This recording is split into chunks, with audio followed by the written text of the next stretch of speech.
সুপারিশ করে আল্লাহর জান্নাতে নিয়ে যেতে পারবে। সুবহানাল্লাহ। তাহলে আমাদের সন্তানকে কি আলেম বানানো দরকার কিনা? কোরআনে হাফেজ বানানো দরকার কিনা? সম্মানিত হাজিরিন, অনেকে মনে করে ছেলেকে আলেম বানাইছে ঠকেছে, অনেকে মনে করে ছেলেকে হাফেজ বানাইছে ঠকেছে। অথচ আমার ছেলে ইঞ্জিনিয়ার হয়েছে, ডাক্তার হয়েছে, আমার ছেলে ব্যারিস্টার হয়েছে, দুনিয়াতে অনেক কিছু। না না, আল্লাহ পাক বলেন ওই যে কোরআনে হাফেজ যিনি হয়েছে, ওই যে আলেম যিনি হয়েছে, তার মর্যাদা কিয়ামতের দিন আমি আল্লাহর কাছে সকলের ঊর্ধ্বে থাকবে। সুবহানাল্লাহ। আল্লাহর একজন বান্দী ছিল, নাম ছিল দাহিয়া। নাম কি? দাহিয়া। এই দাহিয়ার 4টা সন্তান ছিল। কয়টা? 4টা সন্তান। এই আল্লাহর বান্দী দাহিয়া এই 4টা সন্তানকে তিনি গ্রামের এক মক্তবে দিলেন ভর্তি করে। ওই সন্তানদেরকে তিনি কোরআন শিখাইলেন, ওস্তাদের মাধ্যমে সহি শুদ্ধ করে আল্লাহর কালাম শিখালেন। এরপরে একদিন দাহিয়া তার 4টা সন্তানকে ডাক দিয়ে বলছে, বাবারে তোমরা আমার সামনে একটু আসো। 4জন সন্তান, 4জন ছেলে মায়ের সামনে এসে দাঁড়াইছে।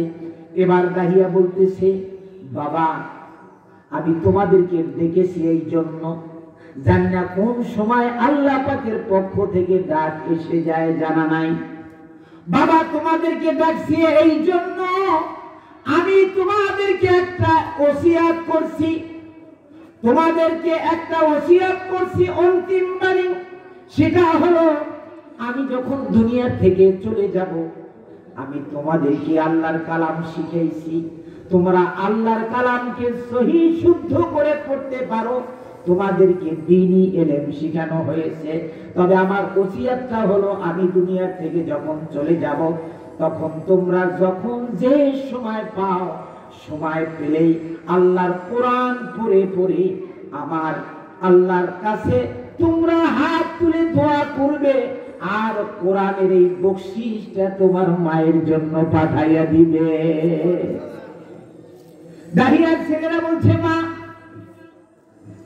আপনি আমাদের মা, আপনি আমাদেরকে পেটে ধরেছেন, লালন পালন কত কষ্ট করে করেছেন, আপনার কি এই কথা বলা লাগে?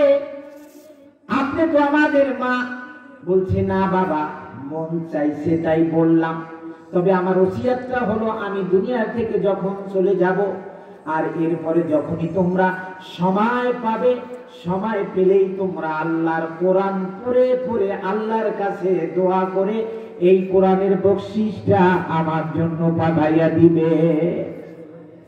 ঠিক কিছুদিন পরে দাহিয়া ইন্তেকাল করলেন।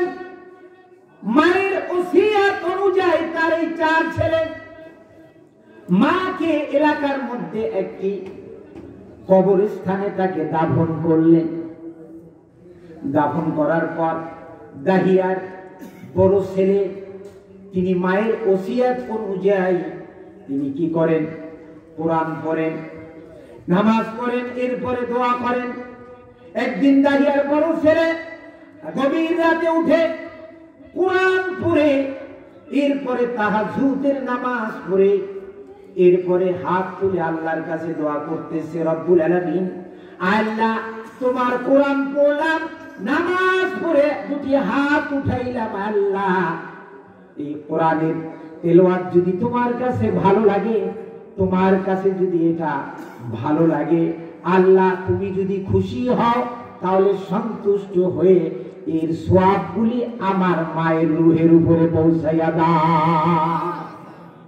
দাহিয়ার বড় ছেলে যখন এভাবে দোয়া করতে লাগলেন, কোরআন পড়ে তাহাজ্জুদের নামাজ পড়ে মায়ের জন্য দোয়া করতে লাগলেন, অন্যান্য ছেলেরা যখনই সময় পায় কোরআন পড়ে পড়ে মায়ের জন্য দোয়া করে। দাহিয়ার বড় ছেলে একদিন তাহাজ্জুদের নামাজ পড়ে ঘুমিয়ে আসে। ঘুমের ঘরে তিনি স্বপ্ন দেখছে যে মাকে যেই কবরে দাফন করা হয়েছে, ওই কবরস্থানের পাশ দিয়া দাহিয়ার বড় ছেলে হেঁটে যাচ্ছে। হঠাৎ কবরের কাছাকাছি, গুরুস্থানের কাছাকাছি গেছে, সামনে দিয়ে যখন যাচ্ছে নজর পড়ছে ওই কবরস্থানের দিকে, তাকিয়ে দেখে ওই কবরস্থানের মাঝখানে তার মা একটা রাজ সিংহাসনের মধ্যে বসে আছে। মা রাজ সিংহাসনে বসা, তার পায়ের নিচে ফরাশ বিছানো, তার সামনে বিশাল বড় একটা প্লেট, এই প্লেটের মধ্যে নানা ধরনের ফল সাজিয়ে রাখা। এবার দাহিয়ার বড় ছেলে মাকে সালাম দিয়েছে, সালাম দিয়ে বলছে, মা আপনি কেমন আছেন?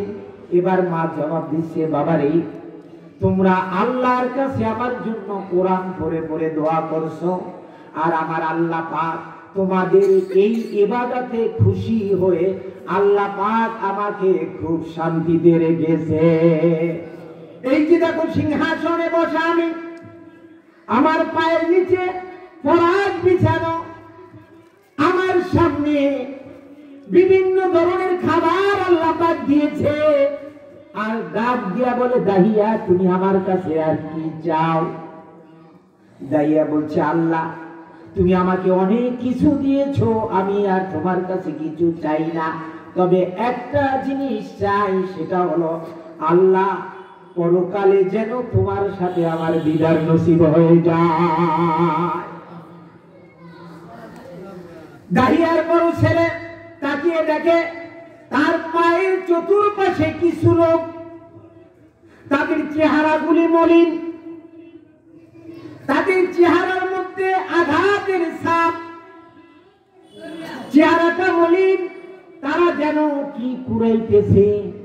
এবার দাহিয়ার বড় ছেলে ডাক দিয়া বলে, মা আপনার চতুর্পাশে কিছু লোককে দেখি, তাদের চেহারাটা মলিন, তাদের চেহারাটার মধ্যে আঘাতের ছাপ, লোকগুলি যেন কি কুড়াইতেছে। বলছে, বাবা এই লোকগুলি আর কেউ নয়, এই লোকগুলি হলো এই এলাকার মাইয়ের, যাদেরকে এই কবরস্থানে দাফন করা হয়েছে। বলে, এদের এই অবস্থাটা কেন?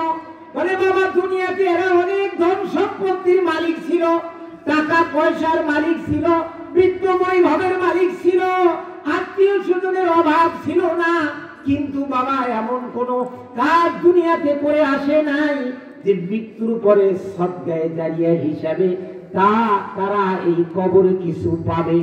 এমন কোন সন্তান রেখে আসে নাই, এমন কোন ভালো কাজও করে আসে নাই, যার কারণে আজকে তাদের উপরে আযাব হইতেছে। তবে মাঝে মাঝে এই পৃথিবীতে যখন কোন আল্লাহর গোলামেরা নামাজ পড়ে অথবা ইবাদতে হাত উঠাইয়া দোয়া করে, রব্বুল আলামিন এই তামাম পৃথিবীর জমিনের নিচে যত মুমিন মুমিনাত শুয়ে আছে, আল্লাহ তুমি তাদেরকে মাফ করে দাও। এভাবে যখন দোয়া করে, ওই মুমিনের দোয়ার কারণে আল্লাহ পাক ওই যে এই কবরের মধ্যে যেই সমস্ত মাইয়েতেরা এই গোরস্থানে আছে, তাদের উপরে আল্লাহ পাক কিছু সময়ের জন্য কবরে আযাব বন্ধ রাখে, কবরে আযাব বন্ধ করে দেয়। আবার ওই যে আল্লাহর বান্দারা যখন দোয়া করে, দোয়ার কারণে কবরে আযাব বন্ধ করে দেওয়া হয়। দাহিয়ার বড় ছেলে মায়ের কাছে, মায়ের মুখে এই কথা শুনে তিনি মনে মনে চিন্তা করলেন, আরে আমার এলাকাবাসী আজকে দুনিয়াতে তারা টাকা পয়সা ধন সম্পদ কত কিছু রেখে গিয়েছে, কিন্তু এমন কোন জিনিস রেখে যায় নাই যে মৃত্যুর পরে সদকায়ে জারিয়া হিসেবে তাদের রূহের উপরে পৌঁছাবে। আরে এলাকাবাসীর এরকম আযাব হইতেছে, এটা মনে খুব কষ্টে লাগলো। কষ্ট লাগার কারণে দাহিয়ার বড় ছেলে তিনি কি করলেন, আবার রাতে এভাবে তিনি নামাজ পড়েন, কোরআন তেলাওয়াত করেন, কোরআন তেলাওয়াত করে ওই কবরের মধ্যে যত মাইয়াত আছে তাদের জন্য দোয়া করেন। এইভাবে কয়েকদিন কোরআন পড়ে পড়ে তাহাজ্জুদের নামাজ পড়ে ওই কবরের মাইয়াতদের জন্য দোয়া করতে লাগলেন। ঠিক কয়েকদিন পরে আবার ঘুমিয়ে আসে, ঘুমের ঘরে স্বপ্ন দেখছে দাহিয়ার বড় ছেলে ওই কবরস্থানের পাশ দিয়ে আবার রওনা করছে। যখন কবরের পাশ দিয়ে রওনা করে হেঁটে যাচ্ছে, হঠাৎ করে তাকিয়ে দেখে কিছু লোক চতুর্দিক থেকে এসে তাকে ঘিরে ফেলেছে। তিনি এই লোকগুলি দেখে একটু ভয় পেয়ে গেলেন, এই লোকগুলি কারা? এবার যখন তিনি ভীত সন্ত্রস্ত হলেন, ভয় পাইলেন, এবার তিনি বলতেছে, তোমরা কারা? এবার ওই লোকগুলি বলতেছে, বাবা তুমি ভয় পেও না, আমরা আর কেউ নয়, আমরা হলাম এই কবরের মাইয়াত, এই এলাকাবাসী, আমরা এই কবরের মাইয়াত। বাবা তুমি তোমার মায়ের কাছে আমাদের কষ্টের কথা শুনে যখন তুমি কোরআন তেলাওয়াত করতে আর নামাজ পড়ে পড়ে যখন তুমি আমাদের জন্য দোয়া করতে, তোমার দোয়া আল্লাহ পাক কবুল করে নিয়েছে, আর তোমার দোয়া কবুল করে আল্লাহ আমাদের কবরে আযাব বন্ধ করে দিয়েছে। সুবহানাল্লাহ। ভাইরা আমার, বাবারা আমার, তাহলে কোরআন এমন একটি কিতাব, এই কোরআন আল্লাহ পাক দুনিয়াতে পাঠাইছে। এই কোরআন হলো মানুষের জন্য হেদায়েত। শিখিয়া বলেন, কোরআন হলো হেদায়েতের কিতাব। এই জন্য কোরআনের কাছে আমরা যত তাড়াতাড়ি আসবো তত আমরা তাড়াতাড়ি হেদায়েত পাবো, ঠিক কিনা? আর কোরআন থেকে যত দূরে থাকবো ততই আমাদের জন্য অকল্যাণ, ঠিক কিনা? তাহলে আমরা যদি কল্যাণ পেতে চাই তাহলে কোরআন শোনা দরকার আছে কিনা?